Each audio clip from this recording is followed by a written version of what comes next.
Welcome to the Ella Jane block tutorial. Feel free to pause as many times as you need to. We're going to begin with making our D series blocks. Mark the back side of your background fabric with 3 lines that are 1/4 inch apart. Refer to the diagram in the pattern to ensure you're marking your fabric correctly. Orient your strip pieced block with fabric A on top and C on the bottom. Pin the background fabric in place and sew just inside the outer 2 lines for a scant 1/4 inch seam. Then cut apart the pieces by cutting down that center line on the back of your background fabric.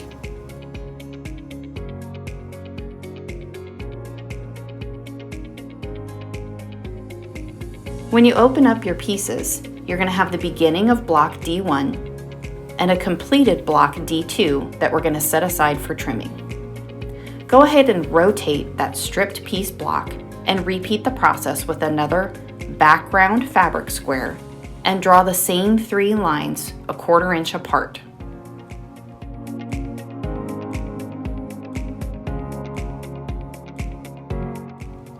Just like before, you're going to sew just inside the outer 2 lines for a scant 1/4 inch.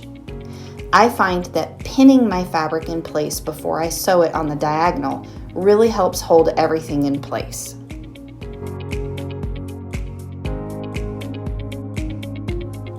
Go ahead and cut apart the 2 pieces just as we did before, and now we have a completed block D1, a completed block D2, and a completed block D3 that are all ready for trimming.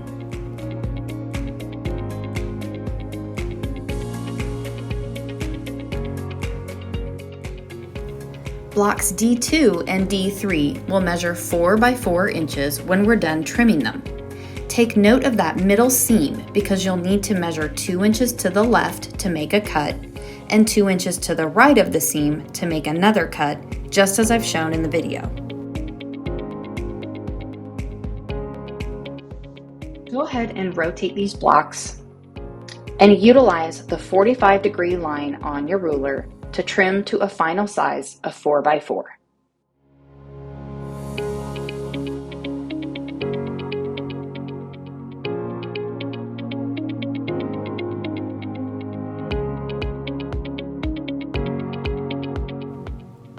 Rotate the block and repeat the process to trim the last side on blocks D2 and D3.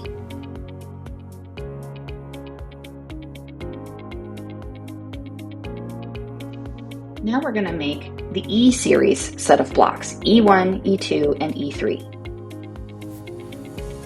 The process looks exactly the same at the beginning. Draw the same 3 lines 1/4 inch apart from each other. Set the background square right sides together on top of a strip pieced block with fabric A at the top. The most significant difference in the E series blocks is that the diagonal is opposite that of the D series block. Again, refer to the pattern to double check your diagonal. Half of your blocks will be made with the D series diagonal and the other half will be made with the E series diagonal. Repeat the exact same process for the other side of your E blocks. So just inside those outer 2 lines, cut right down that middle line, open your blocks and press them nice and flat.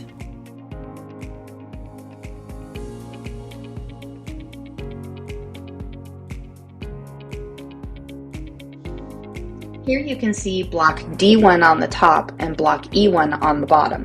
You'll notice that the fabric is going in 2 different directions, which is exactly what we want.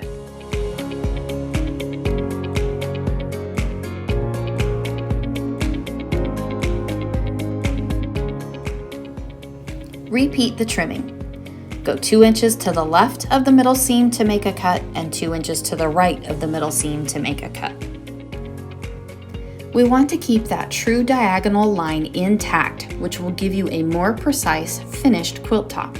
Be sure to utilize the lines on your ruler.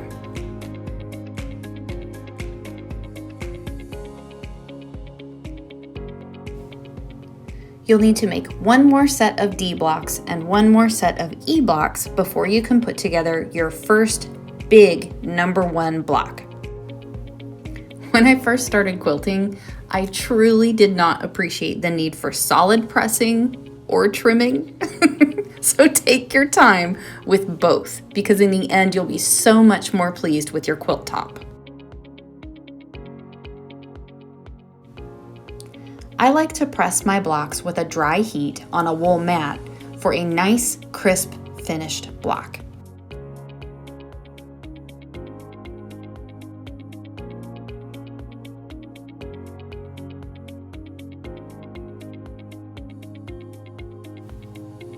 Utilize the block labels at the end of the pattern.